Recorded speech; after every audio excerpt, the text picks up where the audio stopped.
At least 42 terrorist attacks aimed at the United States have been thwarted since 9/11. Tools like the Patriot Act have been instrumental in finding and stopping terrorists. Former U.S. Attorney General Ed Meese speaking to the Republican National Security Debate last fall at the Heritage Foundation, bringing the good news, the bad, from Senator Ron Wyden from Oregon. Maybe you read over the weekend, he said the American public, even members of Congress, would be alarmed if they knew how the government is secretly interpreting its surveillance powers under the Patriot Act. We caught Senator Wyden by telephone as he was leaving Portland this morning at about 5:30 out of PDX and asked him to explain. Well, obviously you can't get into anything classified, but I just feel very strongly that it is possible to fight terrorism ferociously and still be sensitive to our freedoms and individual liberties. And I don't think we're striking the right balance right now. And I'm particularly concerned about a part of the Patriot Act where, the evidence, the standard is essentially anything relevant. Well, that could mean practically anything under the sun. And that's why I and Senator Udall in particular are making a case to have some more transparency, start declassifying some of this information. Classification is supposed to be for national security, not political security, covering somebody's tailbone, and I think it's being abused.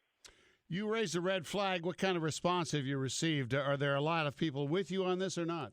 I'm surprised with the support of this effort because it cuts across all, political spectrum. I mean, this was really defined by Ben Franklin so long ago. Ben Franklin said that if you gave up your liberty in order to have security, you really didn't deserve either. We can strike a balance. It's something of a constitutional teeter-totter, and I don't think we're getting it right. I'm also very concerned about what I call secret law, where in effect, when Paul sits at his laptop and gets information about a particular statute, that's what he thinks it is because that's the public version.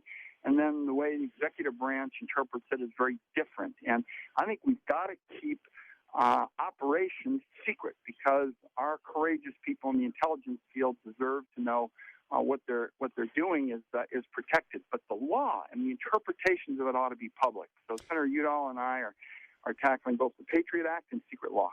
Do you think most Americans post 9/11 wouldn't mind if the government erred on the side of going too far with this stuff in order to protect them? I don't think it has to be that choice, Paul. And I know people often ask that question. Obviously, if we had known on 9/8 what was going to happen on 9/11, we would have taken action on 9/9, for example, to protect the lives of 3,000 Americans who were murdered by bin Laden. So I don't take a backseat to anybody in terms of protecting the security of our people. But I don't think security and liberty are mutually exclusive. I think we can do both. And in fact, if we're not sensitive to people's freedoms, that undermines confidence in the extraordinarily important and courageous work that's being done by the intelligence community. Senator, while we have you, we note that a week from today, the Supreme Court takes up health care reform, 6 hours of debate on that. You're kind of on the point on this one. And if we read the Oregonian right recently, Republicans are kind of liking where you are in health care reform more so than Democrats. Well, first of all, we've got a lot of support all across the political spectrum. A couple of the most respected Democratic economists, David Cutler and Len Nichols, just were before the Senate Budget Committee, and they thought this was the right direction. Now, 2 points. First, with respect to the legislation that was passed, the president's, bill, you can debate various parts of it, and obviously I'd like to improve it, but I don't want to go back to the day, Paul, when the insurance companies can cream anybody with a pre-existing, condition. That was the way it was before this law. It really meant that health care was just for the healthy and the wealthy, and we just cannot go back to the days when the insurance companies can literally single out and discriminate against people who have pre-existing conditions. Now, with respect to Medicare, folks know that this has been my passion. I've been fighting for the rights of senior citizens since I was co-director of the Great Panthers and had a full head of hair and rugged good looks. You and I remember those days. Oh, yeah. We've just got to find a way to get some common ground here, and part of it is just making sure that folks are aware of the facts.